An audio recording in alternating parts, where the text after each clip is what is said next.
সেলফিপ speaking part 3। যদিও আমরা যদি স্কোরিং ক্রাইটেরিয়া ধরি তাহলে এটা হচ্ছে সেকেন্ড পার্ট। এখানে হচ্ছে আপনাকে কি করতে হবে, একটা এক্সপেরিয়েন্স শেয়ার করতে হবে, একটা memorable experience.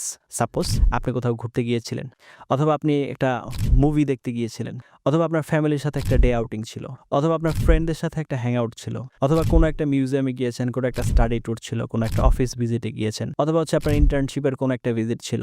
Anything it could be. এই ধরনের একটা এক্সপেরিয়েন্স আপনাকে শেয়ার করতে হবে। আমাদের পক্ষ থেকে এটা হচ্ছে থার্ড পার্ট বা থার্ড ইনস্টলমেন্ট, কিন্তু সেলফিপের হচ্ছে প্রথম পার্টটা তো আপনার হচ্ছে প্র্যাকটিস থাকে, দ্বিতীয়টা থেকে আপনার স্কোরিং ক্রাইটেরিয়া শুরু হয়, সেই ক্ষেত্রে এটা হচ্ছে সেকেন্ড পার্ট। সেলফিপ স্পিকিং মডিউল 3 যদি আমরা যেটা প্র্যাকটিস পার্ট সেটা সহ হিসেব করি আর কি। টক অ্যাবাউট অ্যান এক্সপেরিয়েন্স, যেখানে আপনাকে একটা অভিজ্ঞতা বলতে হবে। তো আপনাকে এখানে প্রিপেয়ার হওয়ার জন্য সময় দিবে 30 সেকেন্ডস এবং বলার জন্য সময় দেওয়া হবে 60 সেকেন্ডস। এক্সামিনার ইভ্যালুয়েট কি করবে? কন্টেন্ট এন্ড কোহেরেন্স, তার মানে আপনি যে গল্পটা বলছেন বা আপনি যে অভিজ্ঞতাটা শেয়ার করছেন সেটা হচ্ছে মিল আছে কিনা। ভোকাবুলারি, গ্রামার, ফ্লুয়েন্সি, প্রনাউন্সিয়েশন, এগুলো আপনারা বুঝেন।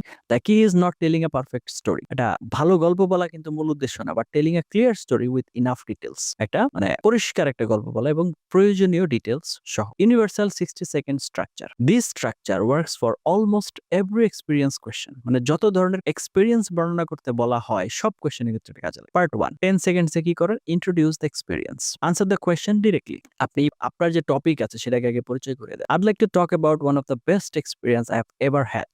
ইট happened last year when I visited Cox's Bazar with my friends. তার মানে আপনি যে টপিক, এখন আমি এই টপিক নিয়ে কথা বলবো, এটার আগে আপনার কি দেন? নোটিফাই করেন যে হ্যাঁ, এই বিষয় নিয়ে আমি কথা বলতে যাচ্ছি।